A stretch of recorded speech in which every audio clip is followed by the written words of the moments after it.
welcome back to the Old Guy Network. I am the Old Guy, the OGJ, and, well, time for another video. Why not? I've got nothing better to do, right? Locked down and just going crazy.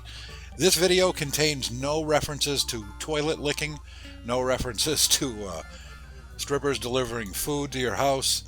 No, this is all about something very, very serious. A lot of people now are complaining about IRS scams. We've had IRS scams, for the past few years, targeting mostly older folks like myself and older. And I want to bring this up now because there's a new one. Of course, there's a new one. But this article comes from AARP, which is old people friendly. If you're over the age of 50, you probably know who AARP is. But there are a lot of these scams directed to older folks like myself, and I thought we should call attention to this again because even though this article was probably written a few years ago, because of the stimulus package that was just passed by Congress and by the Senate and signed by the President, people are going to start receiving checks. Not everybody, but some people are going to receive checks, at least $1,200 worth. That's a lot of money when you multiply that by the millions of people that are going to receive these checks. So, of course, you've got people that are going to try to take that money away from you. And it's already started. They call up older folks mostly, but not just older folks. They call up everybody. They'll talk to anybody who they think they can rip off. And they tell them that they can get their checks faster. They can get more money if they give them their banking credentials directly so that they can direct deposit more money or faster money, and people are falling for it. Don't fall for that, okay?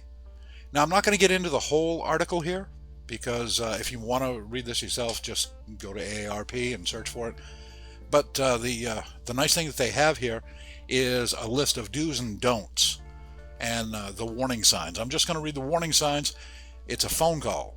Remember that. The IRS communicates mostly through the mail, including in cases of delinquent taxes, and it will generally make contact by phone or in person only after a taxpayer has received multiple written notices. So if you've received notices, you might be easier fooled. If you've never received a notice from the IRS except for at tax time, then this is a scam.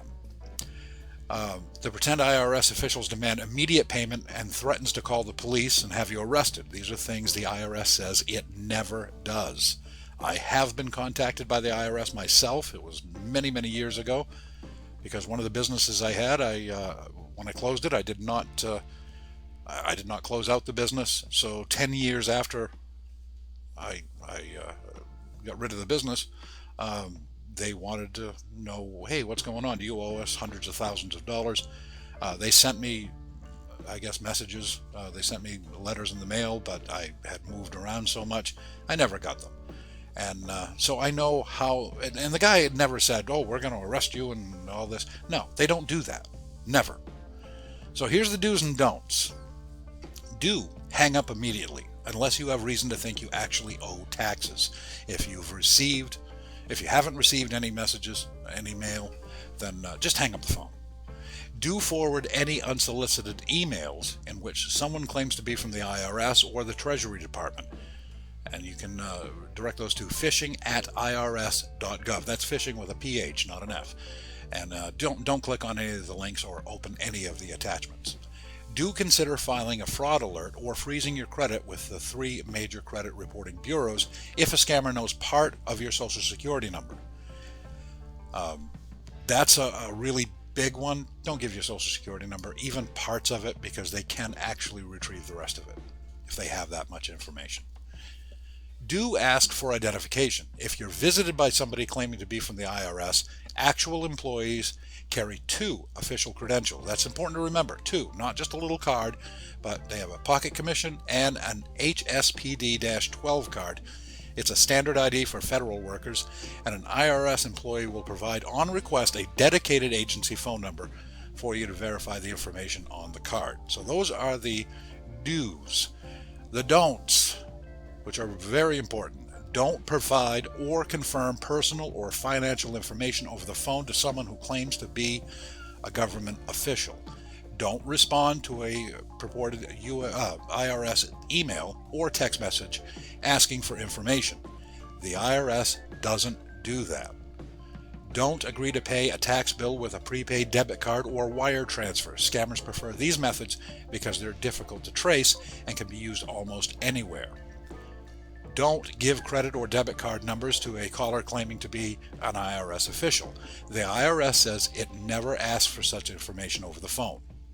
Don't assume a caller who tells you to verify his or her phone number by checking the IRS website that they're on the level. Caller IDs can be rigged to display the number of a real IRS office. So even if your caller ID says it's legit, not necessarily. Don't be bullied. A scammer will issue threats and demands, but according to the IRS, if you actually owe back taxes, you will get a bill in the mail and have an opportunity to appeal or to question the amount. And that goes back to what I said when they contacted me.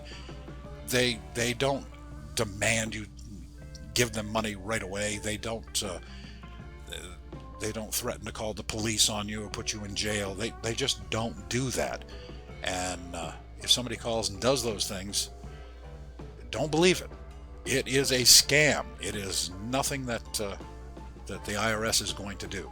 So I want everybody to be safe out there, not just protecting themselves against the virus, but also protect your bank account. Because these guys, they have no heart, no soul. They don't care. They just want your money, and it's your money. So you should hang on to that as best you can. So if you have any comments on this video, please, if you have some more information that you could share along with other people, please leave a comment. Don't forget about my Facebook page. That's right, the Old Guy Network on Facebook. Just search that out next time you're on Facebook and join. Go ahead. What the heck?